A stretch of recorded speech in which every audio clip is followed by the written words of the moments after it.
Hey everybody, Tony here with Muncy Designs. Hope you can see me. I'm out here on the river and I have the camera propped up on a rock for this video. Again, kind of like last Thursday's video, I'm taking a little bit of a step back on tying, and for good reason. A little backstory on today's video. Last week, and primarily over actually really the last month, I had seen this very unique and very innovative strike indicator that's on the market right now called Ghostech Strike Indicators, owned by a gentleman named Steve Sunick, who's just a really stand-up gentleman. And I noticed a couple guys in the tying community and fishing community ordering these and doing a little post, here and there. And I grew up fishing, indicators of all kinds, and I grew up selling them in the shop as well.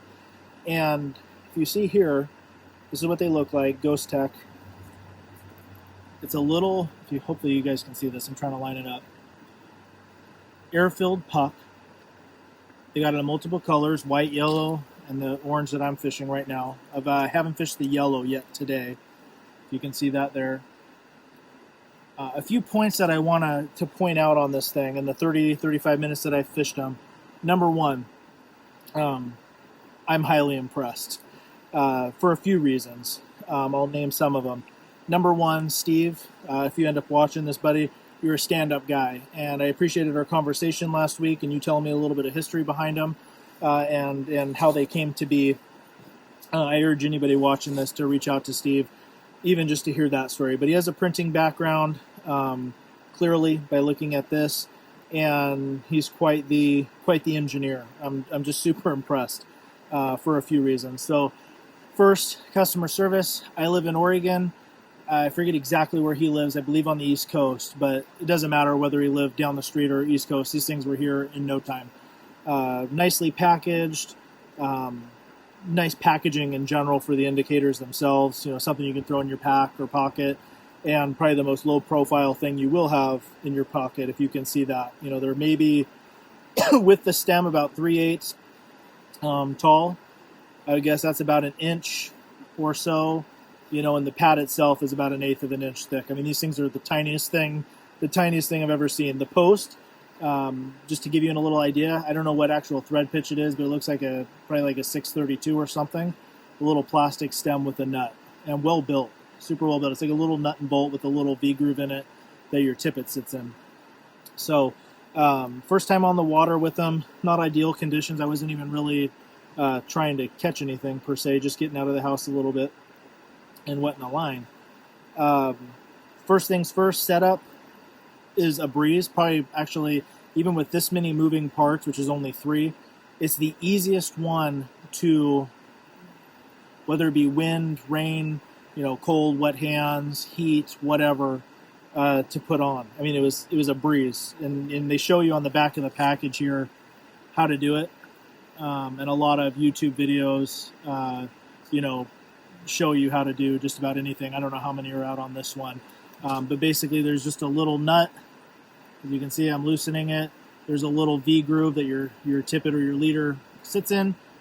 You just snug it down, nothing tight, will not move in either direction. I've moved it 2 or 3 times and there is not a kink, friction burn, anything. And I've made 100 casts with it, maybe 80 to 100 casts just to test it.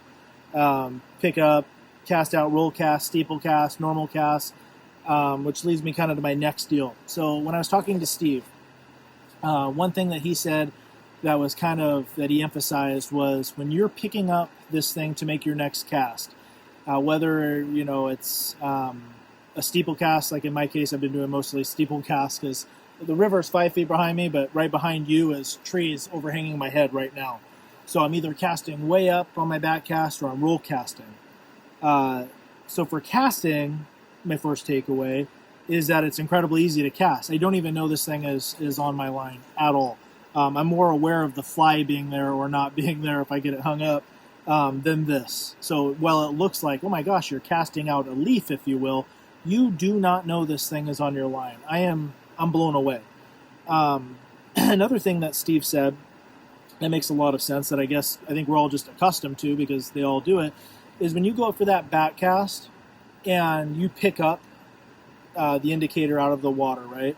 you have that gulp, if you will, that, you know, that noise.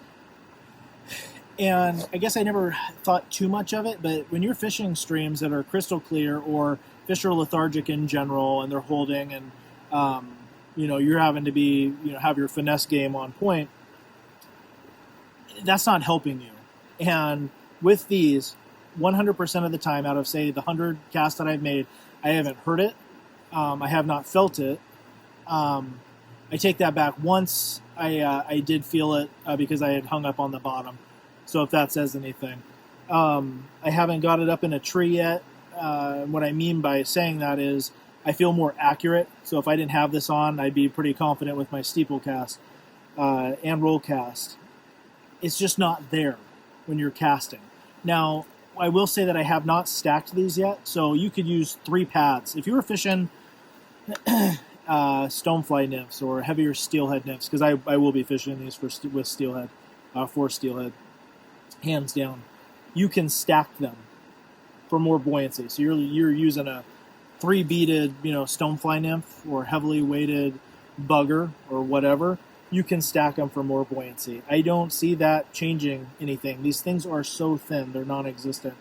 You see them, they're very visible, which kind of brings me to my next point. The white, and I'm sure the yellow will follow till, the white and the orange are incredibly visible. I don't know how well you can see behind me, but this water is green. You know, not a bad green, but it maybe only really has, right now, 6 inches of visibility, so not much. The contrast between these, and it's white overcast sky right now too, I have no problem seeing. They ride right on top like a leaf. So one thing that Steve had mentioned, and I asked him, I said, well, how often do they land the way they should? Because you notice you have a clear side and you have the colored side. And he said, well, you know, 90% of the time, 99% of the time, you know, and he said he didn't have a great cast. You know, that's what he says.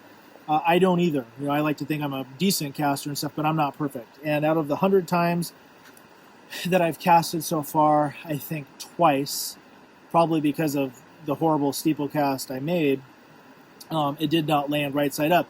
But as I made my first mend, and he told me this would happen, it flipped right over. That's awesome to me. Period. What else here? Castability, like I said, customer service, options, versatility. You know, you really only need to have one of these in your pocket or your pack. If this doesn't last you all day, I don't know what will. You know, so you don't have this big bulky orb or football or yarn getting tangled up in things. Friction burn, you know, from the rubber or the loop knot that you, not really a knot, but the loop, you know, that you make for some of the other manufacturer strike indicators, you're not getting with this. I'm super impressed, Steve, and everybody watching. I'm super impressed. I look forward to fishing them in the future. I will absolutely be fishing them exclusively unless I find something wrong with them, which I don't think I will. And I think if I were to find something wrong with them, Steve, being the stand-up guy he is, would take care of any of us. So go over to ghosttechsi.com, I believe. Yes, Ghostech SI, so Ghost Tech, T-E-C-H, just like you'd spell it, SI.com. They're reasonably priced, super quick shipping, 3 colors to choose from. Steve, you're doing an awesome job, buddy. I'm thoroughly impressed. I wouldn't do a product review if I wasn't. I just kind of want to more share the word in your product and the fact that I believe in it already. So I hope you enjoyed this. If you did, please subscribe to this channel. I got fly tying, my artwork, fishing stuff, tips, tactics, what have you, and then more on the photo side, kind of following my journey as an artist and fly tyer over at Instagram at Muncy Design. So please give me a follow if you enjoyed this as well. Tight lines. We'll see you later. Thanks for tuning in. Bye.